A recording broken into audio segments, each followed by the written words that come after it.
여러분 안녕하십니까? 뉴스데스크 제주입니다. 오미크론 확산으로 코로나19 감염이 무서운 기세로 확산되고 있습니다. 제주에서도 확진자가 400명을 넘어서며 연일 최다 기록을 갈아치우고 있는데요. 내일부터 고위험군 위주로 방역 체계가 전환되는 가운데 장애인 등 의료 취약계층에 대한 우려가 커지고 있습니다. 김망섭 기자의 보도입니다.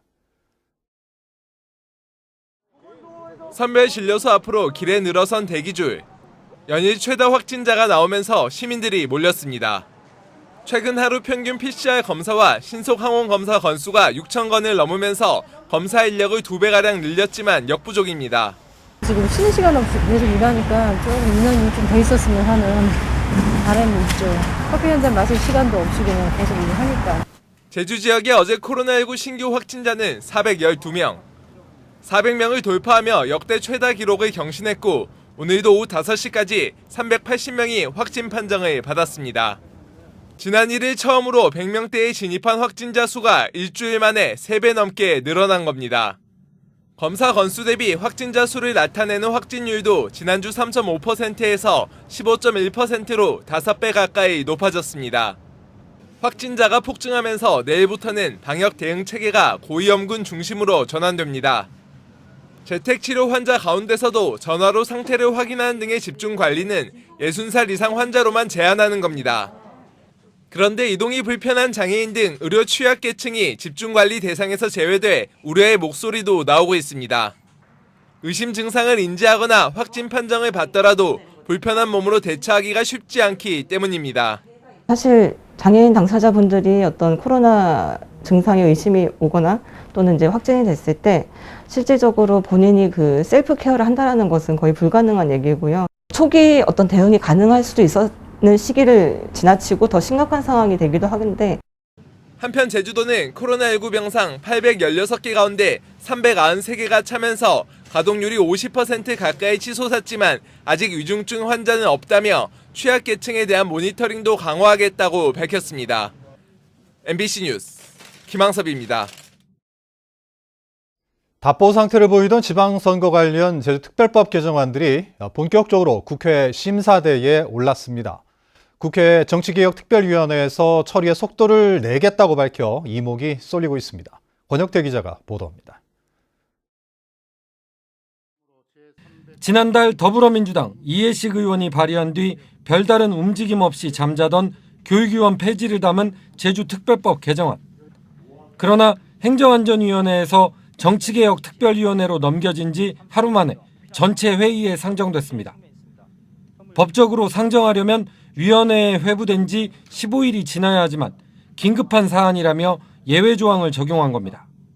공직선거 일정들과 관련하여 긴급한 사정이 인정되므로 국회법 제59조에 따라 위원회의 의결로 해당 법률안을 상정하고자 합니다. 법안 심사를 앞두고 전문위원들의 검토 보고에서는 법안의 내용 문제보다 적용 시기가 쟁점이라는 평가가 나왔습니다. 교육 의원으로 출마를 하려는 사람들의 신뢰 이익을 보호할 필요성도 있으므로 만약 개정안을 입법에 반영하더라도 이를 이번 지방선거부터 바로 적용할지 혹은 다음 지방선거부터 적용할지에 대한 검토가 필요할 것입니다. 도의원 정수를 기존 43명에서 46명으로 늘리는 내용을 담은 송재호 의원안은 한 단계 더 나아갔습니다. 지방선거구제 개편 소위원회에 회부돼 심사에 들어갔기 때문입니다. 국회 입법 절차를 거칠게 구분하면 대략 5단계, 소관 상임위원회에 상정되면 소위원회에서 심사 후 다시 상임위원회 의결을 거칩니다. 이후 법제사법위원회를 통과하면 본회의에 회부됩니다. 교육위원 폐지안은 이제 1단계를 통과한 셈이고 도의원 정수를 늘리는 안은 2단계에 올라선 겁니다. 물론 두 법안은 3단계에서 병합될 가능성도 높습니다. 대선과 맞물려 국회 일정이 유동적인 상황 속에서 한 달여 만에 열린 정개특위가 어떤 속도로 어떤 결과를 내놓을지에 따라 지역 정가도 들썩일 것으로 보입니다. MBC 뉴스 권혁태입니다. 9살 어린이가 학원 차량에서 혼자 내리다 숨진 가슴 아픈 사고 이후 학원마다 뒤늦게야 동승자 구하기에 나서고 있습니다.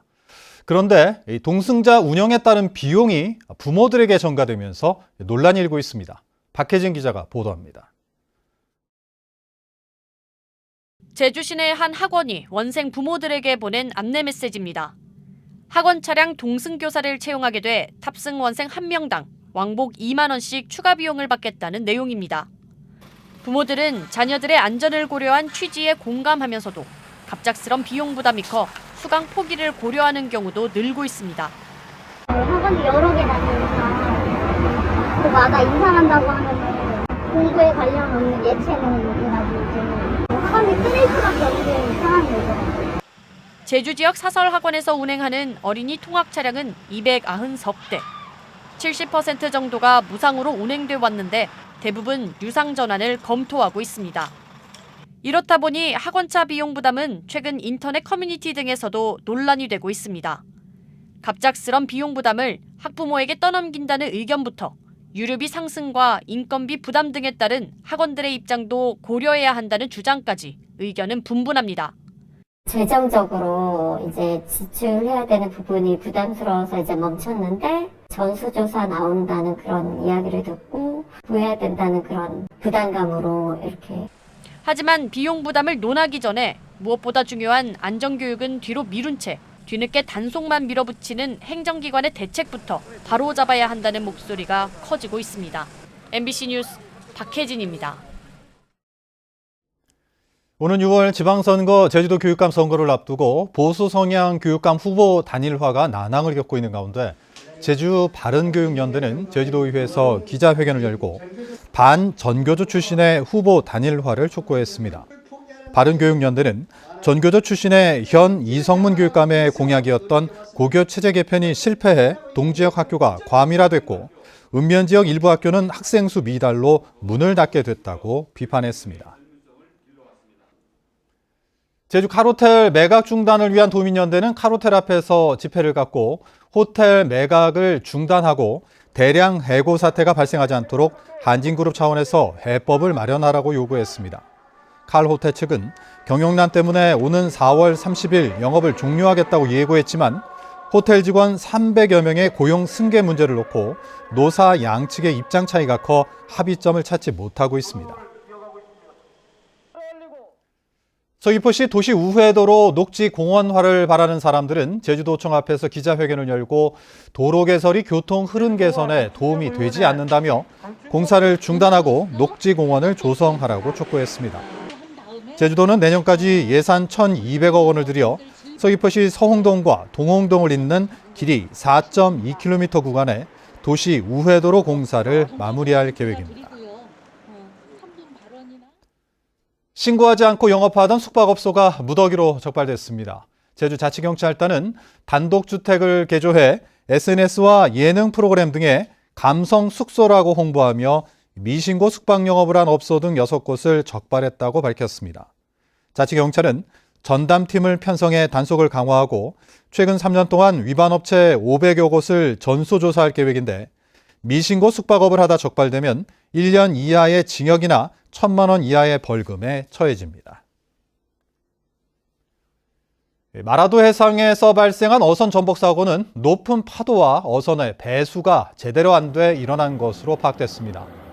서귀포 해양경찰서는 사고 어선을 서귀포시 화순항으로 예인해 경위를 조사 중인 가운데 높은 파도로 어선에 물이 차고 배수가 제대로 되지 않아 사고가 난 것으로 보인다고 밝혔습니다. 제주 뉴스를 마칩니다. 고맙습니다.